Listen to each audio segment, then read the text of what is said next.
Hello বন্ধুরা, ভূত of বাংলা.কমের পক্ষ থেকে সবাইকে জানাই সালাম। আসসালামু আলাইকুম। আজ আমি আপনাদের সামনে নিয়ে আসলাম আমাদের নতুন এপিসোডটি। এই এপিসোডে থাকছে ভয়ের কিছু কাহিনী, রহস্যময় ঘটনার বর্ণনা আর সেই সাথে আপনার মনকে দোলানো ছোট ছোট চমক।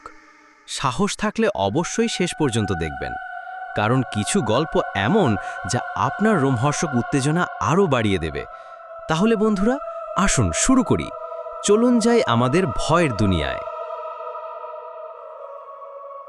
বাংলার এক প্রত্যন্ত গ্রাম শালবনপুর। চারদিকে ধানক্ষেত, মাঝে মাঝে নারিকেল ও তালগাছের সারি, আর গ্রামের দক্ষিণ প্রান্তে এক পুরনো বটগাছ। গ্রামের মানুষজন দিনের বেলা হাসি আনন্দে কাজ করে বেড়ালেও রাত হলেই সবাই তাড়াতাড়ি ঘরে ঢুকে পড়ে, কারণ সেই বটগাছ আর তার আশেপাশের এলাকা নিয়ে আছে ভয়ঙ্কর সব গল্প। সেখানেই বাস করত রাশেদ নামের এক তরুণ, বয়স 25-এর মতো। মাটির ঘরে বাবা মায়ের সঙ্গে থাকত। মানুষ ভালো, পরিশ্রমী, তবে একটু নির্লোভ স্বভাবের। রাতে প্রায়ই সে কাজ সেরে বন্ধুদের সঙ্গে বসে গল্প করত, কিন্তু সবাই বলতো, রাশেদ, রাত বেশি হলে ওদিকে যাস না, ওই বটতলার দিকটা ভুতুড়ে। রাশেদ হেসে উড়িয়ে দিত, ভূত টুত বলে কিছু নাই রে ভাই, সব মানুষের ভয়। কিন্তু এক রাতে সেই অবহেলা তাকে ফেলে দিল অদ্ভুত এক ঘটনায়। সেই রাত চৈত্র মাস, হালকা গরম, আকাশে অর্ধচন্দ্র। বন্ধুর বাড়ি থেকে ফিরছিল রাশেদ। পথে বটগাছের নিচ দিয়ে হেঁটে আসার সময় হঠাৎ যেন কানে ভেসে এলো নারীর কান্নার আওয়াজ। আমাকে বাঁচাও। রাশেদ থমকে দাঁড়ালো। চারপাশে কেবল বাতাসের শব্দ, তবু কান্না যেন স্পষ্ট হয়ে শোনা যাচ্ছে। সে ডেকে উঠল, কে ওখানে? কে কাঁদছে? কোনো উত্তর নেই, শুধু ঠান্ডা বাতাস গায়ে এসে লাগল। গায়ের লোম খাড়া হয়ে গেল রাশেদের। ঠিক তখনই হঠাৎ করে দেখতে পেল বটগাছের গোড়ায় সাদা শাড়ি পরা এক মহিলার ছায়া দাঁড়িয়ে আছে। মুখ দেখা যাচ্ছে না, চুল এলোমেলো, হাত বাড়িয়ে তার দিকে ইশারা করছে। রাশেদ প্রথমে ভেবেছিল আসলেই হয়তো কোনো অসহায় নারী, কিন্তু কয়েক সেকেন্ডের মধ্যে সেই নারী হাওয়ার মতো মিলিয়ে গেল। পরিবর্তনের শুরু। এরপর থেকে রাশেদের আচরণ বদলাতে শুরু করল। রাত হলেই সে অস্থির হয়ে উঠত, হঠাৎ করে গম্ভীর কণ্ঠে অজানা ভাষায় বিড়বিড় করত। মাঝে মাঝে সময়ে তার চোখ লাল হয়ে যেত, ঘুমের মধ্যে দাঁত ঘষা, কাদা আর চিৎকার করতে লাগল। মা বাবা ভেবেছিল প্রথমে হয়তো জ্বর বা মানসিক সমস্যা, কিন্তু অবস্থা দিন দিন খারাপ হতে লাগল। কখনো মাঝরাতে উঠেই বলতো, সে আমাকে ডাকছে, আমি যাচ্ছি। এমনকি একদিন তাকে দেখা গেল গ্রামের সেই বটগাছের দিকে একা হাঁটতে যাচ্ছে। কয়েকজন প্রতিবেশী গিয়ে ধরে আনল। গ্রামের প্রবীণরা বলল, এটা ভূতের কবল, মানুষকে বশ করে নেয়, তারপর ধ্বংস করে ফেলে। তখনই পরামর্শ এলো গ্রামের মসজিদের মুয়াজ্জিন সাহেবের কাছে নিয়ে যেতে হবে, কারণ তিনি কেবল নামাজ পড়ান না, বরং কুরআনের হাফিজ, আল্লাহর জিকিরে লেগে থাকা ধার্মিক মানুষ। তার কাছে অনেকেই আগে গিয়েছে যাদের ওপর জিন ভূতের প্রভাব ছিল, দোয়া পড়ে সুরাহা করেছেন। রাশেদের অবস্থার অবনতি দেখে গ্রামের মানুষ ভয়ে কাঁপছিল। তার মা প্রতিদিন কাঁদতেন, আমার ছেলেরে বাঁচাও আল্লাহ, এ যে কেমন অদ্ভুত রোগে ধরছে। কিন্তু তার বাবা আব্দুল করিম দৃঢ় কণ্ঠে বললেন, না, এটা রোগ না, আমি তো নিজ চোখে দেখছি। রাতে ওর শরীর কাঁপে, চোখ লাল হয়ে যায়, গলা পাল্টে যায়। এটা ভূতের কাজ, আমাদের দেরি করা যাবে না। অবশেষে সিদ্ধান্ত হলো রাশেদকে নিয়ে যাওয়া হবে গ্রামের মসজিদের মুয়াজ্জিন সাহেবের কাছে। রাশেদের অস্বাভাবিক আচরণ। পরের দিন ভোরবেলা ফজরের নামাজ শেষে মসজিদের আঙিনায় লোকজন জড়ো হলো। তারা রাশেদকে নিয়ে এলো, কিন্তু সে আসতে চাইছিল না। একেবারে অদ্ভুত শক্তি তার মধ্যে দেখা গেল। 2-3 জন মিলে ধরেও সামলাতে পারছিল না। হঠাৎ গর্জে উঠল, আমাকে ছাড়ো, আমি যাব না, ওখানে আমি সুখে আছি। কণ্ঠস্বর একেবারেই অন্য কারো মতো লাগছিল, গভীর, ভীতিকর।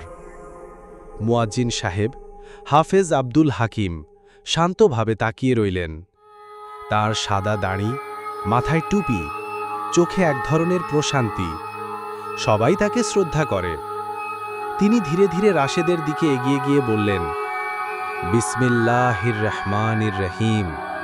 কে তুমি যে আল্লাহর বান্দাকে কষ্ট দিচ্ছ? রাশেদ কেঁপে উঠল, চোখ রক্তিম, ঠোঁট কাঁপছে। তারপর অদ্ভুত গলায় বলল, সে আমার, আমি ওকে ছাড়ব না। ও আমার সঙ্গে প্রতিজ্ঞা করেছে। সবাই হতবাক, কারো গা শিউরে উঠল। মুয়াজ্জিনের প্রথম পদক্ষেপ। মুয়াজ্জিন সাহেব কুরআন থেকে সূরা ফাতিহা, আয়াতুল কুরসি এবং সূরা আল ইখলাস পড়তে শুরু করলেন। তার কণ্ঠ ছিল গম্ভীর, গভীর, আর চারদিকে এক ধরনের প্রশান্তির আবহ ছড়িয়ে পড়ল। যেই মুহূর্তে তিনি আয়াতুল কুরসি পড়লেন, রাশেদ ভয়ানক চিৎকার করে উঠল, থামো, এটা পড়ো না, আমি পুড়ে যাচ্ছি। তার শরীর কাঁপতে লাগলো, হাত পা কষে বাঁধা না রাখলে হয়তো সবাইকে আঘাত করত। মুয়াজ্জিন সাহেব থামলেন না, তিনি পড়তে থাকলেন আর সবার উদ্দেশ্যে বললেন, ভয় পেও না, আল্লাহর কালাম শুনলে এরা টিকতে পারে না, শুধু সবাই মিলে আমিন বলো। লোকজন একসাথে উচ্চারণ করল, আমিন। ভয়ঙ্কর সত্যের ইঙ্গিত। আয়াত শেষ হওয়ার পর রাশেদ কাঁপতে কাঁপতে হঠাৎ নিস্তেজ হয়ে পড়ল। তারপর অদ্ভুত গলায় বলল, সে আমাকে বটগাছের নিচে প্রতিদিন ডাকে, ওর সঙ্গে গেলে আমি শান্তি পাই, সে আমার প্রিয়, আমি ছাড়ব না। এই কথা শুনে মুয়াজ্জিন সাহেব বুঝলেন রাশেদকে এক মহিলা জিন বা অপদেবতা কবজা করেছে।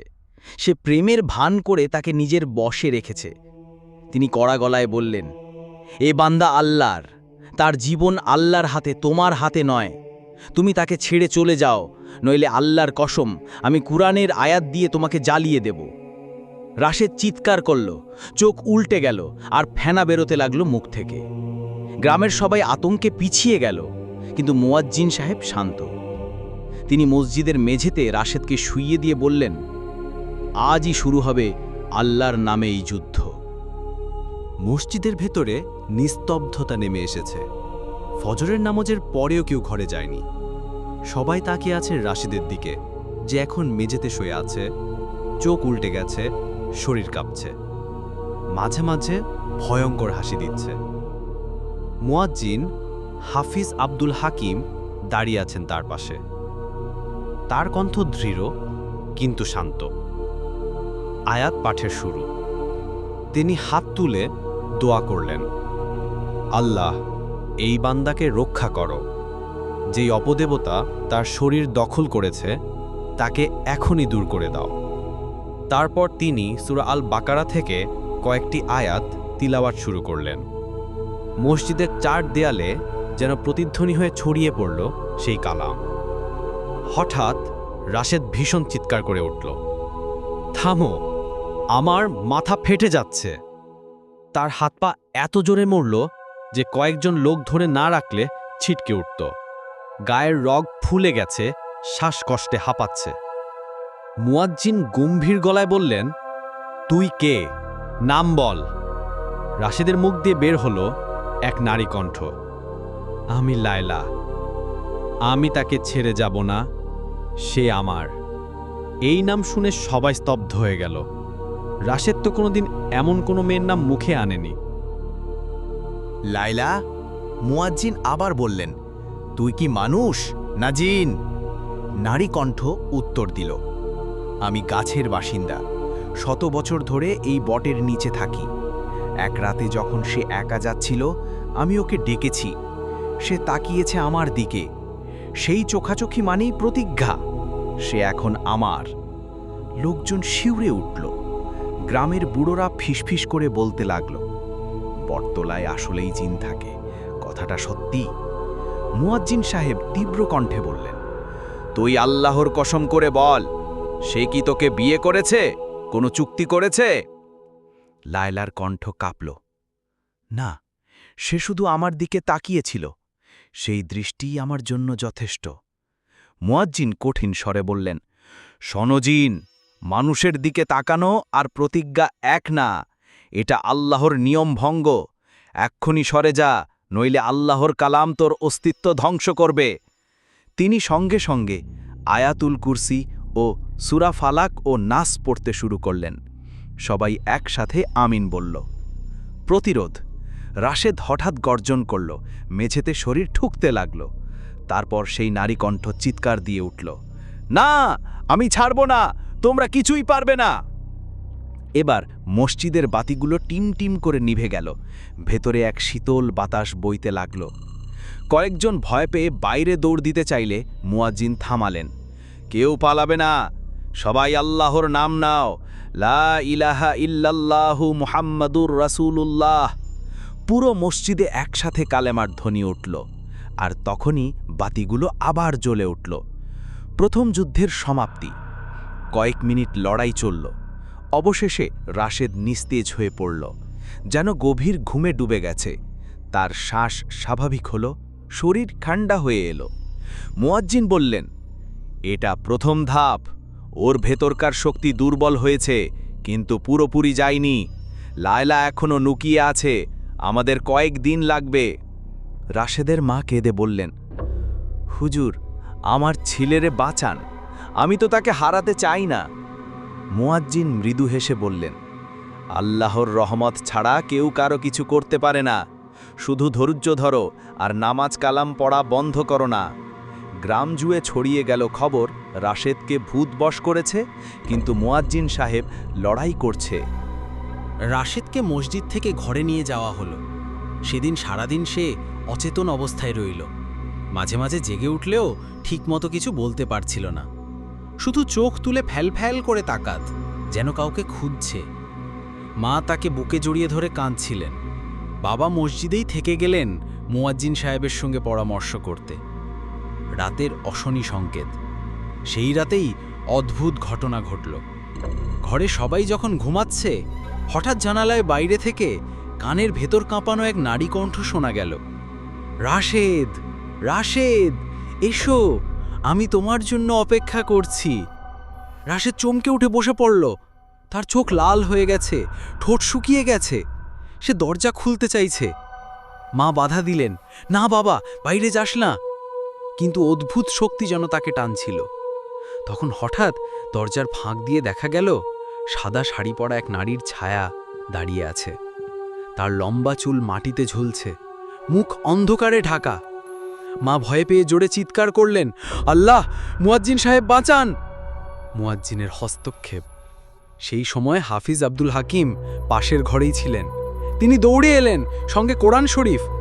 ঘরে ঢুকেই গম্ভীর কণ্ঠে আজান দিলেন, আল্লাহু আকবার, আল্লাহু আকবার। আজানের ধ্বনি শোনা মাত্রই সেই নারীর ছায়া দরজার সামনে কেঁপে উঠল।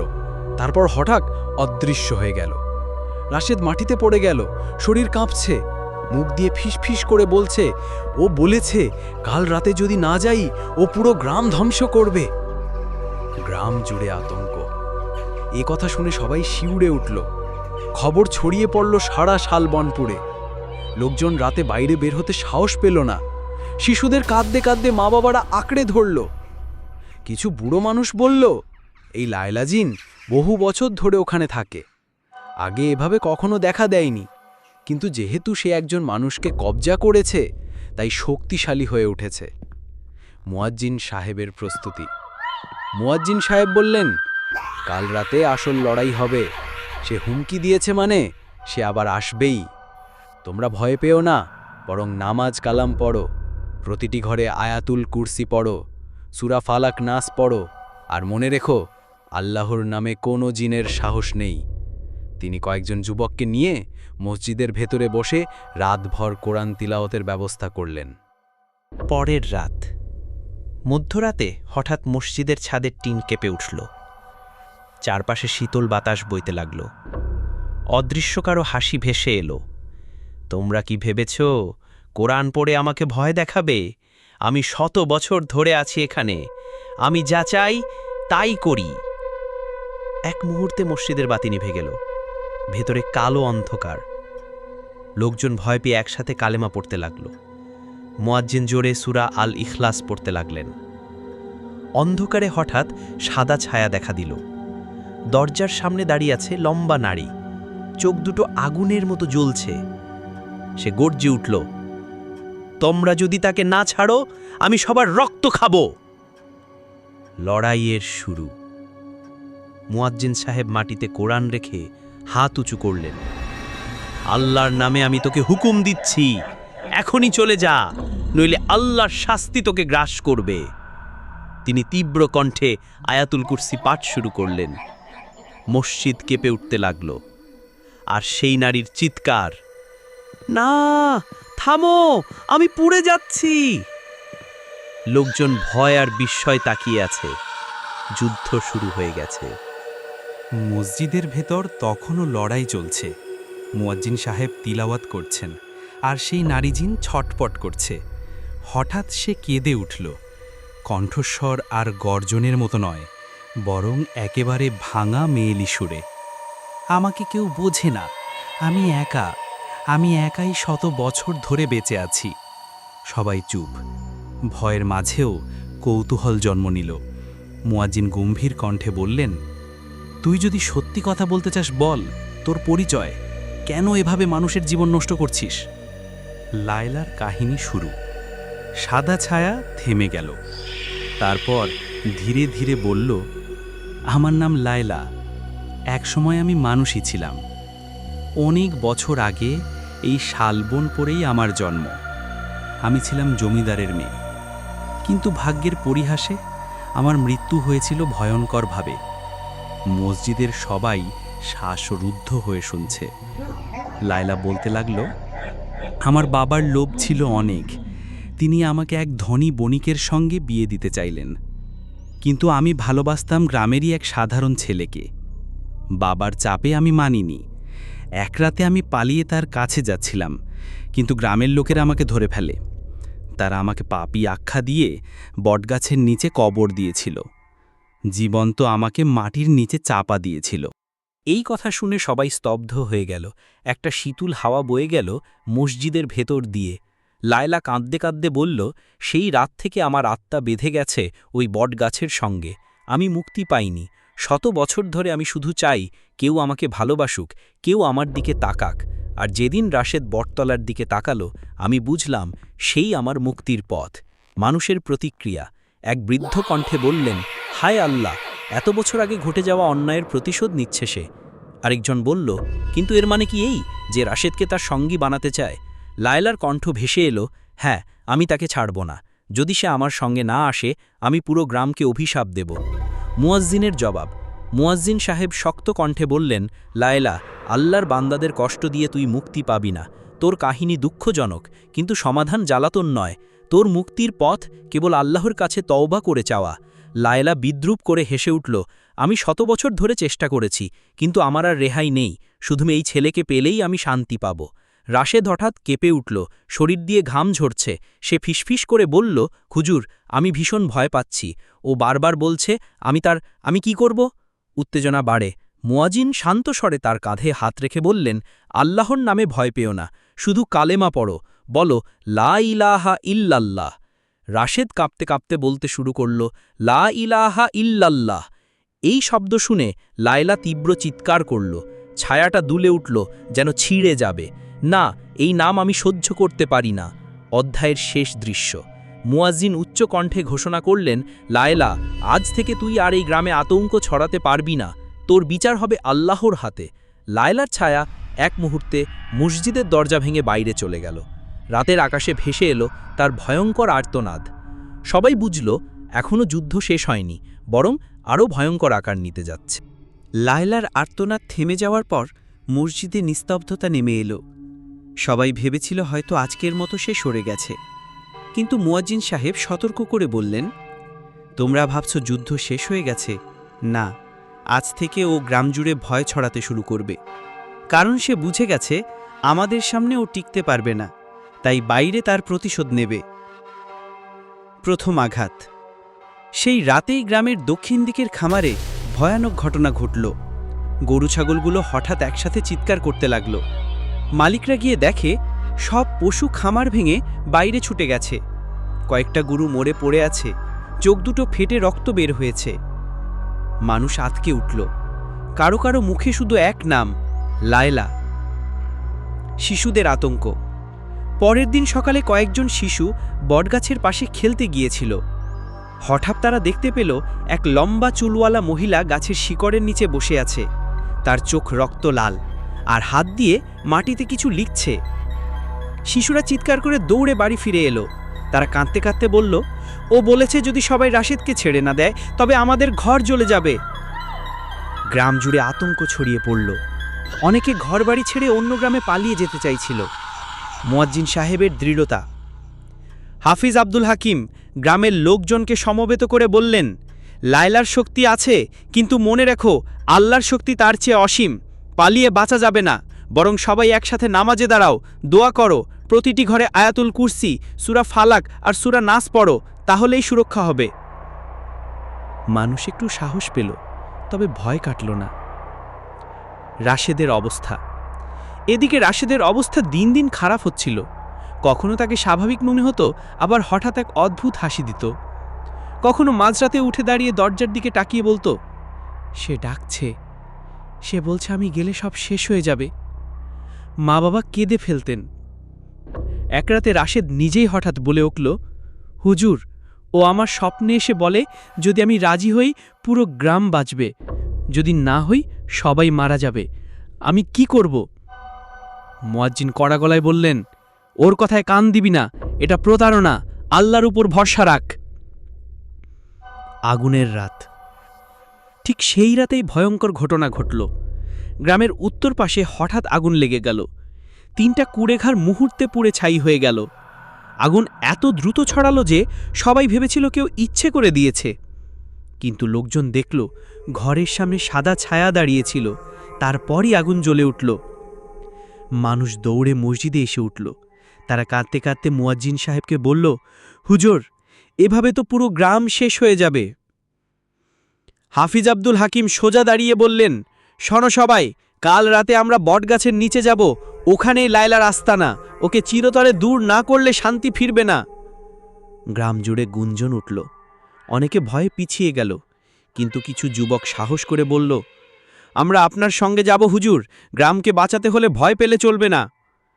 সবাই জানল পরের রাত হবে শালবনপুরের ইতিহাসের সবচেয়ে ভয়ঙ্কর রাত। আলী হুজুর সেদিন মসজিদের বারান্দায় বসে তসবিহ পড়ছিলেন।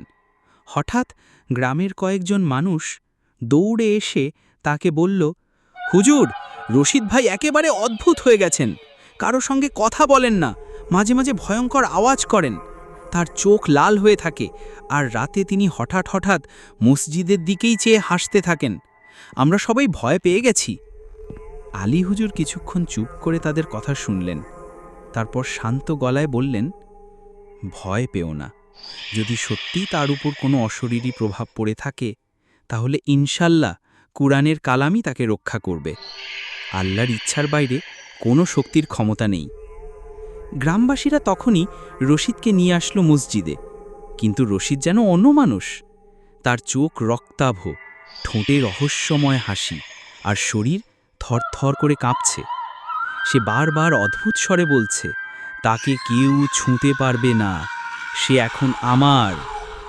শুনে গ্রামের মানুষজন আতঙ্কে সরে গেল। হুজুর দৃঢ় কণ্ঠে আজান দিলেন, আল্লাহু আকবার, আল্লাহু আকবার। আজানের শব্দের সঙ্গে সঙ্গে রশিদের শরীর কাঁপতে লাগল। হঠাৎ সে গর্জন করে উঠল, থামাও এই শব্দ, আমি পড়ে যাচ্ছি, থামাও।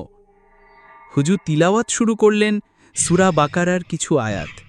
কুরআনের শব্দে রশিদ মাটিতে গড়াগড়ি করতে লাগল। তার চোখে আগুনের মতো দৃষ্টি, কিন্তু শরীর যেন অসহায় হয়ে গেছে। গ্রামের সবাই ভয়ে পিছিয়ে থাকলেও হুজুর ধীরে ধীরে এগিয়ে গেলেন। তার ঠোঁটে শুধু কুরআনের আয়াত।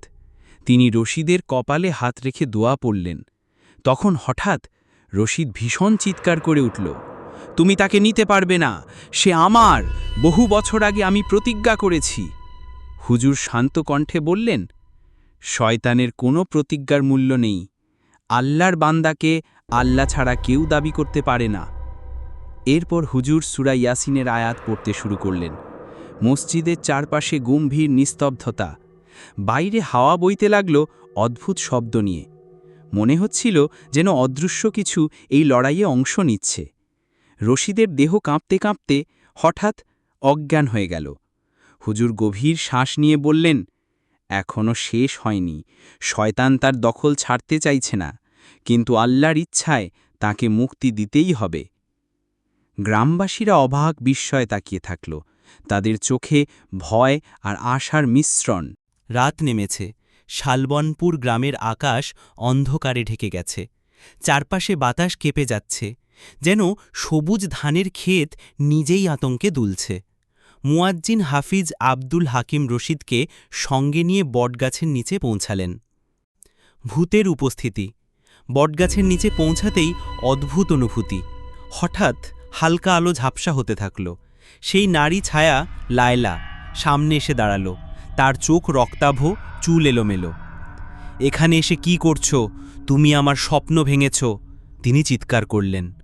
রশিদ কেঁপে উঠল, কিন্তু হুজুর বললেন, শুন, তুই লায়লা, রশিদ আল্লাহর বান্দা। তুই তার জীবন অধিকার করতে পারবি না। এখনই সরে যা, নইলে আল্লাহর শক্তি তোর অস্তিত্ব মুছে দেবে। লায়লা হেসে উঠল, ভয়ঙ্কর হেসি। আল্লাহর শক্তি? আমি 100 বছর ধরে আছি এখানে। তুমি কি ভাবছো কোরআনের কিছু শব্দে আমাকে ভয় দেখানো যাবে? প্রথম আঘাত। হঠাৎ লায়লা অদৃশ্য হয়ে গেল। তার চিৎকার মেঝেতে প্রতিধ্বনি হল। রশিদের শরীর কাঁপতে লাগল। সে চিৎকার করছে, আমি যাচ্ছি, আমাকে ছেড়ে দাও। তখন হুজুর সূরা আল বাকারার আয়াত পড়তে লাগলেন। আয়াত পড়ার সঙ্গে সঙ্গে লায়লার চিৎকার আরও ভীতকর হয়ে উঠল। তার শক্তি ধীরে ধীরে কমতে লাগল। মুয়াজ্জিনের দোয়া। হুজুর গম্ভীর কণ্ঠে বললেন, লা ইলাহা ইল্লাল্লাহু মুহাম্মাদুর রাসূলুল্লাহ। আল্লাহর নামে তুই লেখুনি চলে যা। রশিদের চোখে প্রথমবার শান্তি দেখা দিল। সে কেঁপে কেঁপে মাটিতে পড়ে গেল। লায়লার রহস্য উন্মোচন। হঠাৎ লায়লা ফিসফিস করে বলল, আমি শুধু চাইছি কেউ আমাকে বোঝুক। আমি প্রতিশোধ নিতে চাইনি, শুধু আমার ব্যথা লুকোনো সম্ভব হয়নি। হুজুর বললেন, তো তুই মুক্তি চাস? আল্লাহর নামে স্বীকার কর, তুই ভুল করেছিস এবং আল্লাহর বান্দাদের ভয় দেখালে চলবে না। লায়লা হুড়চে খেয়ে ধীরে ধীরে অদৃশ্য হতে লাগল। মসজিদ এবং বটগাছের চারপাশে শান্তি নেমে এলো। রাতের বাতাস নরম হয়ে গেল। লায়লার ছায়া আর কখনো ফিরে আসেনি। রশিদ ধীরে ধীরে স্বাভাবিক জীবনে ফিরে এলো। গ্রামে সবাই বুঝল, ভয় কিছুই স্থায়ী নয়। আল্লাহর শক্তি সবসময় সত্যের পাশে। শালবনপুরের সেই রাত এখন কেবল এক গল্প হয়ে রয়ে গেল, যা গ্রামের মানুষদের মনে শিখিয়েছে, ভয়কে জয় করতে হলে ধৈর্য, বিশ্বাস এবং আল্লাহর শক্তি প্রয়োজন। শ্রোতা বন্ধুরা, আজ এই এপিসোডই। আশা করি এপিসোডটা আপনাদের ভালো লেগেছে। আর এই ধরনের আরও মজার ভিডিও পেতে আমাদের ভূতববাংলা.com চ্যানেলটি সাবস্ক্রাইব করে রাখুন।